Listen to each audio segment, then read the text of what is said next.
Bonjour à tous, heureux de vous retrouver pour ce petit billet d'humeur habituel.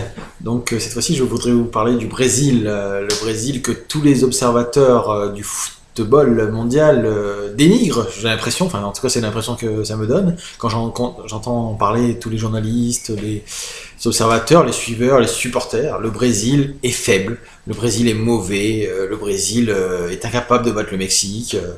Le Brésil ne passera pas le premier tour, ou alors il le passera, mais il sera éliminé dès la première grosse équipe qui se dressera sur sa route, comme l'Espagne ou l'Allemagne, ou encore les Pays-Bas. Voilà, donc le Brésil ne passera pas, selon les observateurs. Alors moi, ce que j'ai vu depuis le début, c'est une équipe du Brésil plutôt pas mal, une défense très forte. Franchement, la charnière centrale est exceptionnelle.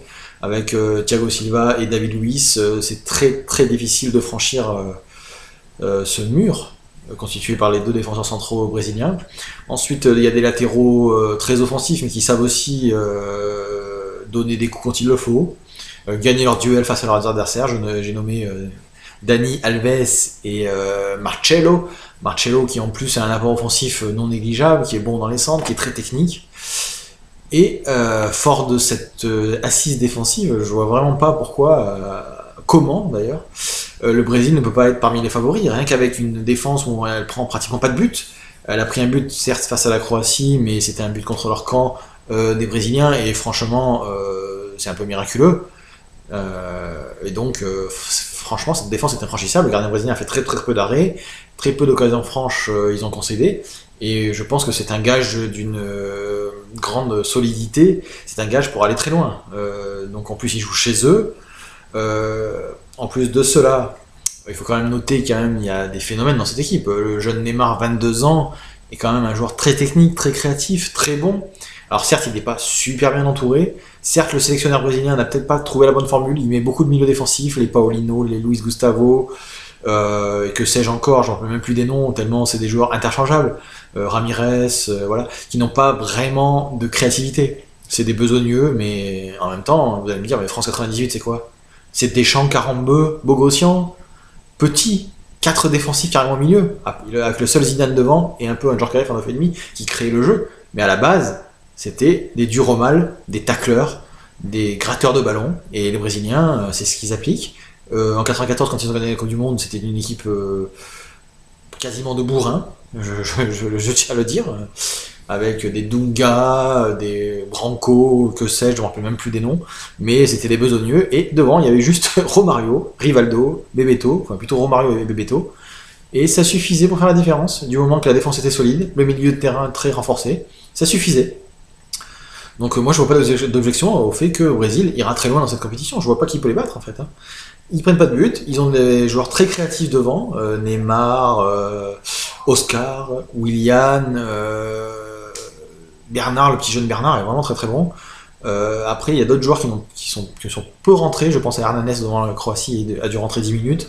C'est un joueur assez créatif, assez bon. Et donc voilà, tout ça fait que le Brésil, pour moi, je ne remets pas du tout en cause leur statut de favori, en plus qui plus est chez eux, devant leur peuple, devant leur public.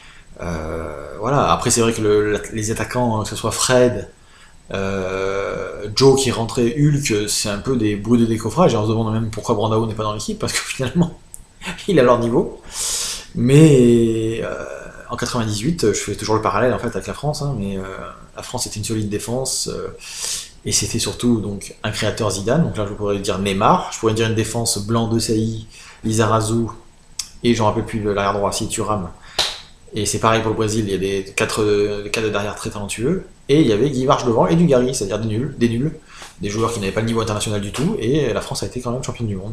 Donc moi je vois le Brésil très loin, en finale pour moi, sans aucun conteste, enfin j'en suis sûr. Et donc ce match nul face au Mexique ne m'alarme pas du tout. De toute façon, ils ont gagné le premier match contre la Croatie, ils rencontrent le Cameroun dans la dernière journée, pardon, de phase de poule. Le Cameroun était une équipe complètement à la ramasse, et donc ça fera 3 points pour le Brésil. Le match nul dans le Mexique, c'est comme contre une bonne équipe du Mexique, une très bonne équipe du Mexique. Comme à toutes les Coupes du Monde, le Mexique en général passent le premier tour. Il n'y a qu'à demander aux Français il y a 4 ans, ils ont pris 2-0 face au Mexique, donc voilà. Ça c'est le niveau de cette équipe qui est souvent sous-estimée, elle est complètement même sous-estimée cette équipe du Mexique, c'est une équipe qui arrive tout le temps en huitième de finale, qui a fait même 2 quarts de finale, certes chez eux, en 70, en 86, mais quand même, une équipe très technique, avec des joueurs petits, vifs, rapides, l'envie de jouer vers l'avant, moi ça m'a bien plu, j'ai vraiment apprécié le jeu du Mexique. En plus, avec Rafael Marquez derrière, le capitaine emblématique de 35 ans qui a joué à Monaco par le passé, qui est vraiment un très très bon joueur. Des attaquants très très bons. Peralta, dur au mal, mais efficace. Technique, un milieu pas mal avec Guarado. Cette équipe-là, moi je la vois très très bien en huitième de finale, sans problème. Voilà, elle jouera sûrement contre les Pays-Bas ou le Chili, mais voilà, elle est capable d'aller même en quart de finale, hein, carrément. Donc voilà, le Brésil n'a pas à rougir d'un match nul face au Mexique, hein, franchement. En plus, Guillermo Ochoa, le gardien d'Ajaccio, a sorti 3-4 parades de bon niveau. C'est un gardien qui est très très bon sur sa ligne, donc pour lui c'était dans ses cordes. Mais tout ça fait que, pour moi, le Brésil reste un des favoris indéboulonnables de cette Coupe du Monde, qui puisait chez elle. Donc voilà, on se donnera rendez-vous pour plus tard, pour d'autres billets d'humeur. Mais je pense que je reparlerai du Brésil. Et jusqu'à dans quelques semaines encore. J'en suis convaincu. Voilà, sur ce, je vous souhaite une agréable soirée et puis à très bientôt pour une prochaine aventure.